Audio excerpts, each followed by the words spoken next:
Friends, मेरे कई भाई बहनों के मुझसे जब पहले मैंने वीडियो डाला तो कई सवाल थे। डर ऐसी चीज़ है जिससे हम निकल नहीं पाते। अभी कुछ समय पहले जैसे कि मेरे माता का दरबार लगता है, तो एक बहन का फ़ोन आया था कि मैं रात को सोते हुए डर जाती हूँ। अचानक मुझे पता नहीं चलता, मैं नींद में डरती हूँ, सच में डरती हूँ। और कुछ बहनों का मेरा कहना था कि मैं जब घर से बाहर जाती हूँ तो मेरे दिमाग में ही एक झिझक और डर सा रहता है कि मैं कैसे, पता नहीं मुझे कोई कुछ बोल देगा या मैं, मतलब जो भी मैं कार्य करती हूँ एक डर, एक खौफ मेरे मन में बैठा रहता है। तो वो मैं डर से कैसे निकलूँ?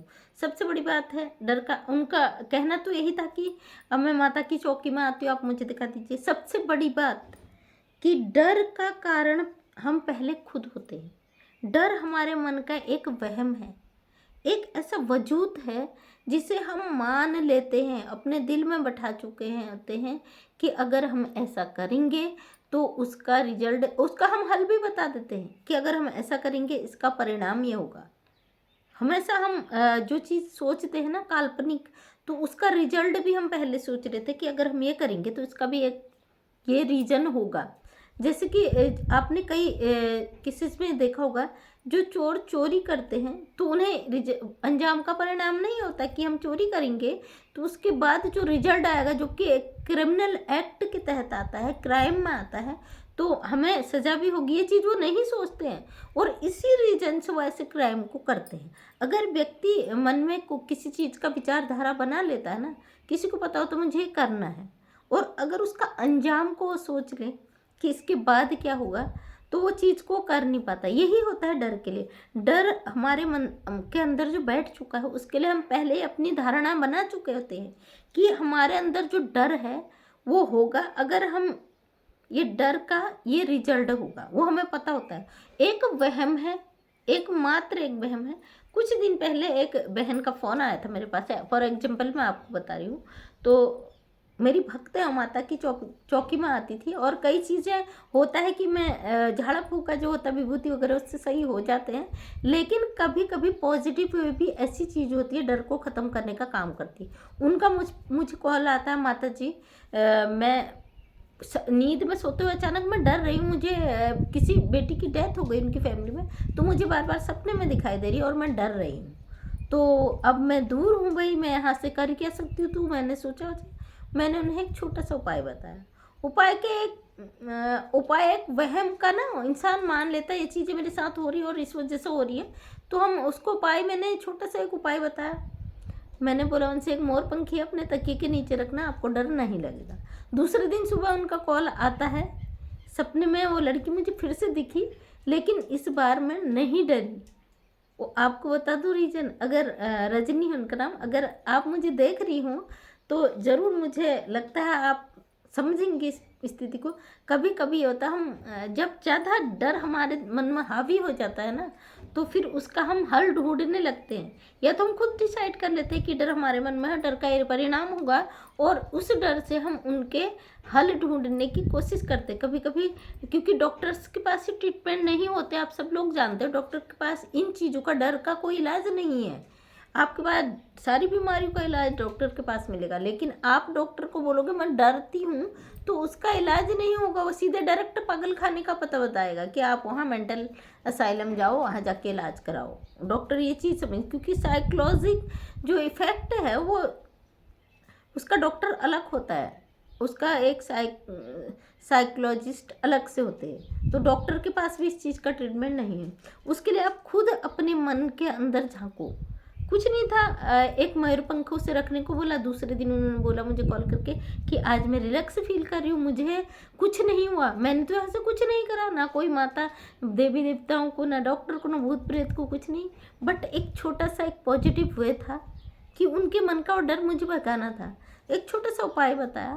देवी देव मैं ये, मेरा ये बताने का मतलब ये नहीं कि सारे देवी देवता सब झूठे, क्योंकि ऑलरेडी माँ काली की भक्त हूँ, उनकी पूजा करती हूँ, उनको मानती हूँ, माँ साक्षात समझती हूँ उनको।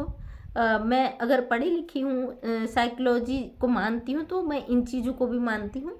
देवी देवता अपनी जगह, लेकिन कहीं ना कहीं डर को हम अपनी एक पहचान बना चुके होते हैं। कई लोग कहते हैं अरे वो लड़की जा रही है, और वो तो बड़ी डरपोक है।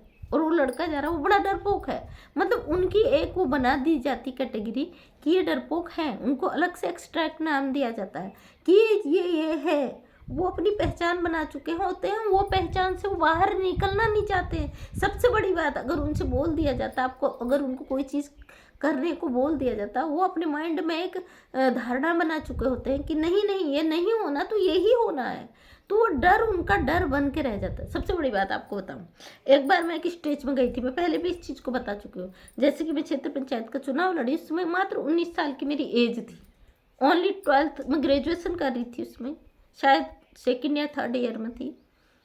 तो जाके तब जाके मुझे एक स्टेज में पहली बार बोला गया कि आपको यहाँ पे बोलना है, क्योंकि ऑलरेडी 14 गांव की मैं क्षेत्र पंचायत चुनी गई थी। बहुत बड़ी बात थी, एक मात्र 19 साल की लड़की के लिए 14 गांव का क्षेत्र पंचायत सदस्य होना बहुत, मतलब एक अचानक सा ये क्या चीज़ है, एक वो डर जो मतलब उसके बाद मुझे बॉटलें चढ़ी, क्योंकि उस 19 साल की उम्र फैमिली का इतना सपोर्ट नहीं था कि वो आगे किसी चीज़ में मुझे सपोर्ट करे। तो मेरे लिए उतना बड़ा फील्ड और उतने बड़े मंचों में जाना, उतने लोगों को से स्पीच देना बहुत अजीब था। जब बहुत वहाँ पे अधिकारियों की सबकी मीटिंग थी और जब अचानक से मेरा नाम वहाँ पे बोल दिया जाता है कि आपको बोलना है, आके कुछ दो शब्द बोलो, भाई मेरे तो रूह कांप गई थी अंदर से, क्योंकि मैंने उससे पहले कभी मंच पे बोला नहीं था। स्कूल कॉलेज में बोलती थी, लेकिन वहाँ पे बोलना बहुत बड़ी बात थी, क्योंकि बड़े बड़े मंत्री अधिकारी वहाँ पे गणमान्य व्यक्ति हैं, उनके बीच में बोलना मेरे लिए बहुत ही ज़्यादा एक अजीब सा उस समय का सिचुएशन था। तो भाई मैं बहुत डरी। उसके बाद मुझे लगा आर्य पार तो करना ही है, क्योंकि सिचुएशन ही वही थी, मेरा नाम बोल दिया गया था। लड़खड़ाते कांपते कांपते हाथों से गई थी। फिर मैंने 2 सेकेंड मन में सोचा, नहीं कुछ भी इम्पॉसिबल नहीं है। जब मैं 14 गांव से मुझे क्षेत्र पंचायत बना दिया गया, लोगों ने अपना प्यार दिया, मुझे उठाया, तो उन्होंने एक उम्मीद उनकी जगी थी, उनके वो सपने थे कि मैं कर सकती हूँ, और मुझे तब इस पद के लिए खड़ा किया गया है और मुझे इसमें खरा उतरना है। ये मेरे लिए एक एग्ज़ाम सा था, एक इम्तहान था, मुझे इस इम्तहान में पास होना था। तो दोस्तों फिर मैं क्या था, मैंने आंखें बंद कर 2 सेकंड के लिए सोचा, गांव के लोगों ने मेरे साथ किस तरीके से इलेक्शन में मुझे सपोर्ट किया, और मुझे लास्ट में फाइनली मैं बम्पर वोटों से जीती। एक बच्ची थी और उस बच्ची को उन्होंने वो दर्जा प्राप्त किया था, मुझे उसका मान रखना था, और मैं इस चीज़ को मान चुकी थी, मुझे इसी में रहना है। तो मैंने 2 सेकंड के लिए आंखें बंद करी, जब मुझे पता नहीं था मुझे क्या बोलना है। तो जब स्टार्टिंग में मैंने स्टार्ट करा, जिस टॉपिक पे बोलना था, कोई मंत्री जी आए थे उनके बारे में बोलना था, लेकिन सच में अगर मैं उसके बाद आपको बताऊँ ना, मैं उस चीज़ को भी शो नहीं कर पाऊंगी, क्योंकि उस समय जो था ये सब चीज़ें नहीं थी, इंटरनेट का समय नहीं था। वो चीज़ अगर होती तो आप वो कुछ और बात होती। लेकिन जब मैंने वहाँ से बोला, फाइनली जब तालियों की गड़गड़ाहट बजी, तो मुझे खुद यकीन नहीं हो रहा था कि ये मैंने ही बोला था। वही डर को अगर मैं मान चुकी होती और मैं वहाँ पे नहीं बोलती, या हिचकिचा जाती, या फिर कुछ ऐसे मेरे रिएक्शन वहाँ पे आ जाते और लोगों के लिए मैं मजाक का एक हिस्सा बन जाती, बट मेरे लिए तालियां बजी। उससे नेक्स्ट टाइम फिर मुझे हर मंच में बुलाया जाता था, जब भी कहीं पे बोलना है तो सबसे पहले इनवाइट किया जाता था।